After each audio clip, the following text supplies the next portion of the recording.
ಮಾಧ್ಯಮದಲ್ಲೂ ಕೂಡ ಹೇಳಿಕೆಯನ್ನು ಕೊಟ್ಟಿದ್ದಾರೆ. ಯಾರು ತಪ್ಪನ್ನು ತಪ್ಪಿಸಿದ್ರು ಶಿಕ್ಷೆ ಆಗಿದೆ. ಕುಮಾರಸ್ವಾಮಿ ಹೇಳ್ತಾರೆ, ಒಂದು ವರ್ಗದ ಜನರನ್ನ ಕಾಂಗ್ರೆಸ್ ಓಲೈಕೆ ಮಾಡ್ತಾ ಇದೆ, ಹೀಗಾಗಿ ಇಂಥ ಘಟನೆಗಳು ನಡೀತಾ ಇದಾವೆ ಅಂತ. ಕುಮಾರಸ್ವಾಮಿ ಅವರೀಗ ಬಿಜೆಪಿ ಅವ್ರ ಜೊತೆ ಸೇರ್ಕೊಂಡಿರೋದ್ರಿಂದ ಆ ಮಾತು ಹೇಳ್ತಾ ಇದ್ದಾರೆ. ಕುಮಾರಸ್ವಾಮಿ ಅವರಿಗೆ ಅದನ್ನ ಮಾತು ಹೇಳಲೇಬೇಕು. ಮೊದಲು ಅವ್ರ ತಂದೆಯವರು ಏನ್ ಹೇಳಿದ್ರು ಅಂತ ಜ್ಞಾಪಿಸ್ಕೊಳ್ಳಿ.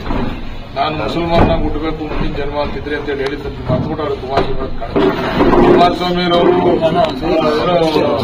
ಈ ಬೆಂಕಿ ಎತ್ಕೊಂಡಿರ್ತಕ್ಕಂಥ ಶೆಡ್ ಅಲ್ಲಿ ಇದನ್ನ ಹಿರಿಯೋದ್ ಬೇಡ, ಕಡ್ಡಿ ಹಿರಿಯೋದ್ ಬೇಡ ಅಂತ ಹೇಳಿ ಅವ್ರಿಗೆ ಎಲ್ಲಿ ನಡೆದ್ರು ಕೂಡ ತಪ್ಪು ಮಾಡೋದು ತಪ್ಪೆ. ಅದು ಕುಮಾರಸ್ವಾಮಿ ಅವರು ಇದನ್ನ ಈ ವಿಚಾರದಲ್ಲಿ ಬೆಳೆ ಬೇಯಿಸ್ಕೊಳ್ಳೋದು ತಪ್ಪು ಅಂತ ಹೇಳಿಕ್ಕೆ ಇಚ್ಛೆ ಪಡ್ತೀನಿ. ಮೊದಲೆಲ್ಲ ಅವರೇ ಓಲೈಸಕ್ಕೆ ಕೊಟ್ಟಿರ್ಲಿಲ್ವಾ? ಎಲ್ಲ ಮುಸಲ್ಮಾನ್ ಬಂದವ್ರನ್ನ ಓಲೈಸಕ್ಕೆ ಕೊಟ್ಟಿರ್ಲಿಲ್ವ ಅವರು? ಇಲ್ಲಿ ಮುಸಲ್ಮಾನರು ಹಿಂದೂ ಅನ್ನೋ ಪ್ರಶ್ನೆ ಅಲ್ಲ.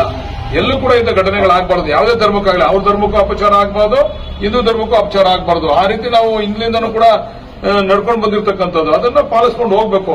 ಯಾವ ಧರ್ಮದವ್ರು ತಪ್ಪು ಮಾಡಿದ್ರು ಕೂಡ ಅದು ಕೂಡಲೇ ಅವ್ರ ಮೇಲೆ ಕ್ರಮ ಆಗಬೇಕು. ಮುಂದೆ ಈ ರೀತಿ ಆಗದೇ ಇರತಕ್ಕಂಥ ರೀತಿಯಲ್ಲಿ ಸರ್ಕಾರ ಕ್ರಮ ವಹಿಸುತ್ತದೆ.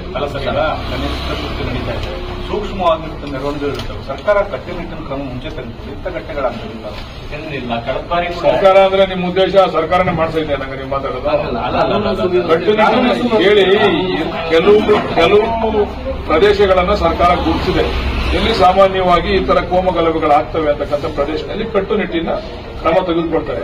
ಈಗ ನನ್ನ ಕ್ಷೇತ್ರದಲ್ಲಿ, ಮಾಗಡಿ ಕ್ಷೇತ್ರದಲ್ಲಿ ನಾವೆಲ್ಲ ಅಣ್ತಂದಿರಂತೆ ಇದ್ದೀವಿ. ಇಲ್ಲಿ ಅವಶ್ಯಕತೆ ಇಲ್ಲ. ಅವ್ರ ಕೆಲಸ ಮಾಡ್ಕೊಂತಾರೆ. ಈ ಮುಸಲ್ಮಾನ್ ಬಾಂಧವರು ಅವ್ರ ಕೆಲಸ ಮಾಡ್ಕೊಂತಾರೆ, ನಮ್ಮ ಹಿಂದೂಗಳು ಇವ್ರ ಕೆಲಸ ಮಾಡ್ಕೊಂತಾರೆ. ಅವ್ರವ್ರ ಧರ್ಮನ ಅವ್ರು ಗೌರವಿಸ್ಕೊಂಡು ಅವ್ರವ್ರ ಹಬ್ಬನ ಆಚರಣೆ ಮಾಡ್ತಾರೆ. ಈಗ ಮಾಗಡಿನಲ್ಲಿ ಅಂತ ವಾತಾವರಣ ಯಾವತ್ತೂ ನಿರ್ಮಾಣ ಆಗೇ ಇಲ್ಲ. ನಾಳೆ ಆಕಸ್ಮಿಕವಾಗಿ ಆಗ್ಬೋದೇನೋ. ಸರ್ಕಾರ ಅದಕ್ಕೆ ಮುಂದಾಲೋಚನೆ ಮಾಡಬೇಕು. ಸರ್ಕಾರ ಅದನ್ನ ಕ್ರಮ ತಗೊಳ್ತದೆ. ಬಟ್ ನಾಗಮಂಗಲದಲ್ಲಿ ಇಂಥ ಘಟನೆ ಯಾವಾಗಲೂ ಕೂಡ ಆಗಿರಲಿಲ್ಲ. ಇದು ಆಗಬಾರ್ದಾಗಿತ್ತು, ಆಗಿದೆ.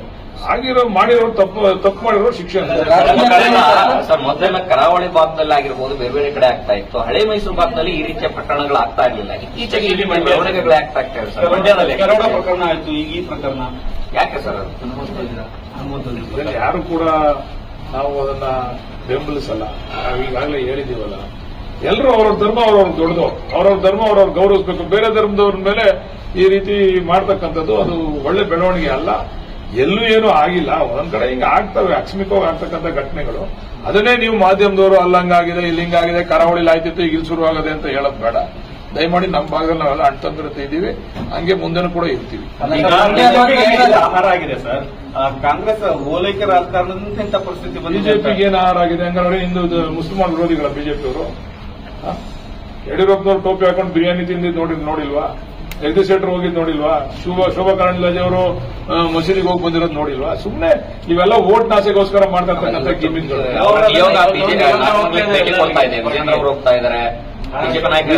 ಬಿಜೆಪಿಯವರು ಸದ್ಯ ಇಂಥವು ಕಾಯ್ತಾ ಇರ್ತಾರೆ. ಅಭಿವೃದ್ಧಿ ವಿಚಾರದಲ್ಲಿ ಯಾವತ್ತೂ ಕೂಡ ಅವ್ರ ಮತ ಕೇಳ ಅಭ್ಯಾಸನೇ ಇಲ್ಲ. ಜಾತಿಗಳ ಮಧ್ಯೆ ವಿಷ ಬೀಜ ಬಿದ್ದು ಸಮಾಜದಲ್ಲಿ ಈ ತರ ಕೆಟ್ಟ ಪರಿಸ್ಥಿತಿಯನ್ನ ಉಪಯೋಗ ಪಡ್ಕೊಳ್ಳಿಕ್ಕೋಸ್ಕರ ಹೋಗ್ತಾ ಇದ್ದಾರೆ. ಬಹುಶಃ ನಮ್ಮ ರಾಜ್ಯದ ಜನ ಅದಕ್ಕೆಲ್ಲ ಅವಕಾಶ ಕೊಡೋದಿಲ್ಲ. ನಾವೆಲ್ಲ ಅಣ್ತಂದಿರಂತೆ ಇದ್ದೀವಿ, ಮುಂದೆನೂ ಕೂಡ ಇರ್ತೀವಿ. ಯಾರೇ ತಪ್ಪು ಮಾಡಿದ್ರೆ ಶಿಕ್ಷೆ ಆಗ್ಬೇಕು. ಕಳೆದ ವರ್ಷ ಇದೇ ಜಾಗದಲ್ಲಿ ಸಣ್ಣದಾಗಿ ನಡೆದಿಲ್ಲ, ಈ ಬಾರಿ ಅದು ದೊಡ್ಡದಾಗಿ ನಡೆದಿಲ್ಲ. ಮೊದಲು ಎಚ್ಚರಿಕೆ ವಹಿಸಿದ್ರೆ ಇದನ್ನ ನಿಯಂತ್ರಣ ಮಾಡಬಹುದಿತ್ತು ಅಂತ ಹೇಳಿ ಮಾಜಿ ಎಂಎಲ್ಎಗಳು ಕೂಡ ಗಂಭೀರವಾಗಿ ಆರೋಪ ಮಾಡಿದ್ದಾರೆ. ಸರ್ಕಾರದ ವೈಫಲ್ಯನೇ ಇದಕ್ಕೆ ಕಾರಣ ಅಂತ. ಎಲ್ಲದಕ್ಕೂ ಕಾರಣ ಸರ್ಕಾರದ ವೈಫಲ್ಯನೇ. ಒಳ್ಳೇದು ಮಾತ್ರ ಏನು ಹೇಳಲ್ಲ ಅವರು. ಒಳ್ಳೆ ಕೆಲಸ ಮಾಡೋದೇನೋ ಹೇಳೋರ? ಇಂಥ ಸಣ್ಣ ಪುಟ್ಟ ಘಟನೆಗಳನ್ನ ಆಧರಿಸಿ ಈ ಸರ್ಕಾರನೇ ಹೊಣೆ ಅಂತೇಳಿ ಹೇಳ್ತಾರೆ. ನಾವು ಹೊಣೆ ಹೊರಲೇಬೇಕು, ಸಹಜ. ನಾವು ಸರ್ಕಾರ ನಡೆಸ್ತಾ ಇರ್ತಕ್ಕಂಥವ್ರು ಇದ್ರ ಹೊಣೆ ಹೊರಲೇಬೇಕು. ಮುಂದಿನ ದಿವಸದಲ್ಲಿ ಇದ್ರ ಬಗ್ಗೆ ಮುನ್ನೆಚ್ಚರಿಕೆ ಕ್ರಮ ತಗೊಂಡು. ಈಗ ಮಂಡ್ಯ ಜಿಲ್ಲೆಯಲ್ಲಿ ನಡೀತಾ ಇರುವಂತಹ ಈ ಒಂದು ಕೋಮು ಗಲಭೆಗಳಿಗೆ ಕೆರಗೋಡು ಮತ್ತೆ ನಾಗಮಂಗಲ ರಾಜಕೀಯ ಪ್ರೇರಿತರ ರಾಜಕೀಯ ಪಿತೂರಿ ಇದೆ ಅಂತ ಅನ್ಸುತ್ತಾ ಅಂತ ನಾನು ಹೇಳಿಲ್ವಾ? ನಮ್ಮ ಮಾಜಿ ನಾಯಕರು ಸ್ಟೇಟ್ಮೆಂಟ್ ಇಂಥದ್ರಲ್ಲಿ ಮಾಜಿ ನಾಯಕರು ಗೌರವಯುತವಾದಂತ ಸ್ಟೇಟ್ಮೆಂಟ್ಗಳನ್ನ ಕೊಡಬೇಕು. ಅವರೇ ಪ್ರಚೋದನೆ ಬರತಕ್ಕಂಥ ರೀತಿಯಲ್ಲಿ ಏನೋ ಮುಸಲ್ಮಾನರನ್ನೇ ಓಲೈಸ್ತಾರೆ ಇವರು ಅಂತಕ್ಕಂಥ ರೀತಿಯಲ್ಲಿ, ಆ ರೀತಿಯಲ್ಲಿ ಒಬ್ಬ ಮಾಜಿ ಮುಖ್ಯಮಂತ್ರಿಗಳು ಹೇಳ್ತಕ್ಕಂಥದ್ದು ಸೂಕ್ತ ಅಲ್ಲ. ಅವರಂತವರಿಂದ ಹೇಳಿಕೆ ಕೊಟ್ಟಾಗಲೇ ಇವೆಲ್ಲ ಪ್ರಚೋದನೆ ಜಾಸ್ತಿ ಆಯ್ತದೆ.